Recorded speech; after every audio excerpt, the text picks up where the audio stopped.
ยอมว่าสาวบ้านเฮาจะเป็นจริงแท้นา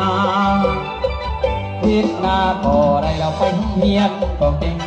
สร้างสิ่งความจิตใจก็ใสข้างน้ำมนต์ท่วมมุนลอยเย็นผิวกองหุ่นเต้นพักมีวอนมาคุณสอนเป็นสาวของร้อนแม่กองหอที่สอนนี้ไปตัวเพื่อนเองที่สาขาเพื่อตัดผ่านนกขอนหักตาลีตาโอ้สร้างเสียงฟ้าสาวบ้านเฮาชุมที่เป็นยิ่งนุ่มลาที่ละอาทางชุมเป็นลูกหลานของต่างสาโซเมืองนกแอนนาบินเกิดยุคหนึ่งลาหน้าแม่แม่สาวเสียงหัวนางสวยตาดำๆต้องคนที่มาป่าหายปืนดินแยบแยบใสพวงก้าวไปตามเส้นทางบนไว้ประเทศลา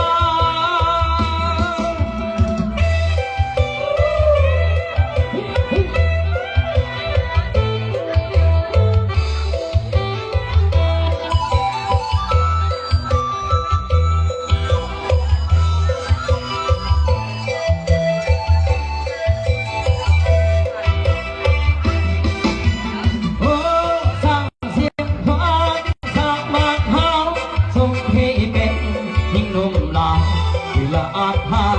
ชุมเป็นลูกหลานของประสาทโซเมืองนกแอนนาบินเกิดอยู่เมืองลาวหน้าแท้แม่สาวเสียงหัวนางสวยตาดำๆก็คงดีมาป่าพายปืนแยกแดงใสพวงก้าวไปตามเส้นทางบนไปประเทศไทย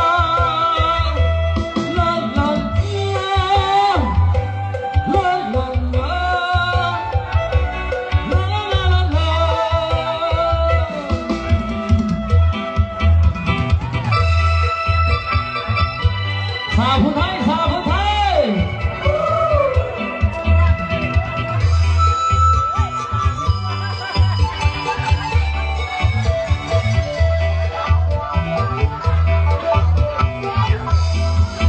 เดือนสา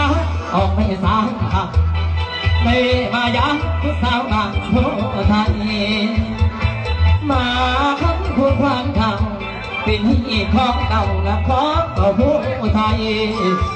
สาวบ้านวัฒนธรรมมันหักสาวไว้ป้าเป็นอันดีกันสาวเอ้ยสู้เร็วบอกอายอยากขอเพียงผู้สามไว้อยากมาปลูกพริกหน้าแล้งผู้สาวเก็บเน่และน้องจงเห็นใจโปรดสงสารให้บ่าวบ้านไกลผู้ที่มาเป็นเคยแม่นาโอ้ดีโอ้ดีสาวผู้ไทย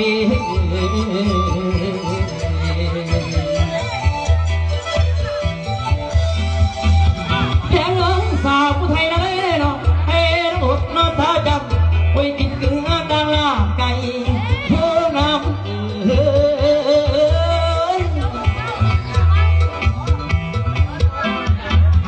ทำมันป่าขยายบ่พอแล้วป่าขยายบ่พอแล้วยังวางพิษดอกพอยังวางพิษดอกพอ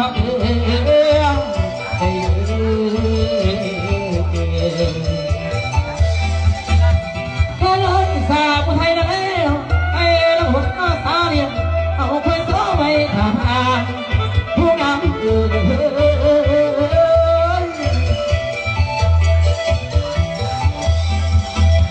ทำมันบัตราบัตรแล้ว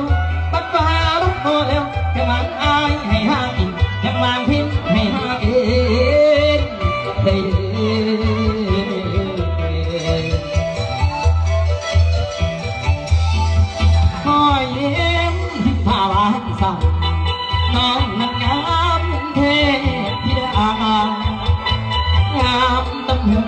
สาว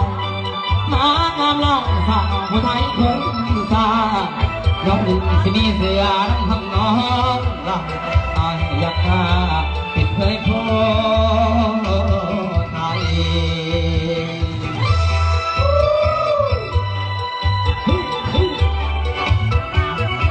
พิเศษทางให้ทั้งสาวผู้ไทย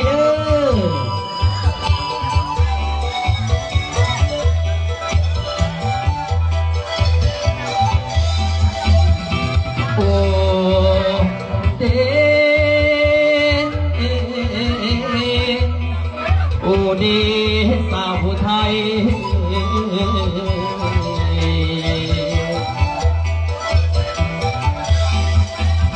แค่เลยสาวผู้ไทยเลยให้น้ำหุ่นน้ำทางเอาไปซ้อมไปทางเพื่อนำ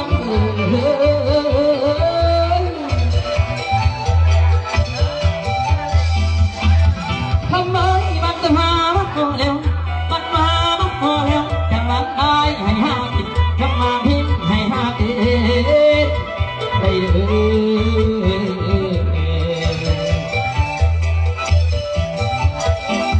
พ่อเยี่ยมถ้าล้านเศร้าน้องนักงานเหมือนเทพิดาแรมตั้งหูเข้นฟ้ามางามล่างสาวผู้ไทยคนสาน้องอื่นที่มีเสือน้ำทำนอนลำไออยากมาเป็นเคยผู้ไทยไออยากมาเป็นเคยผู้ไทย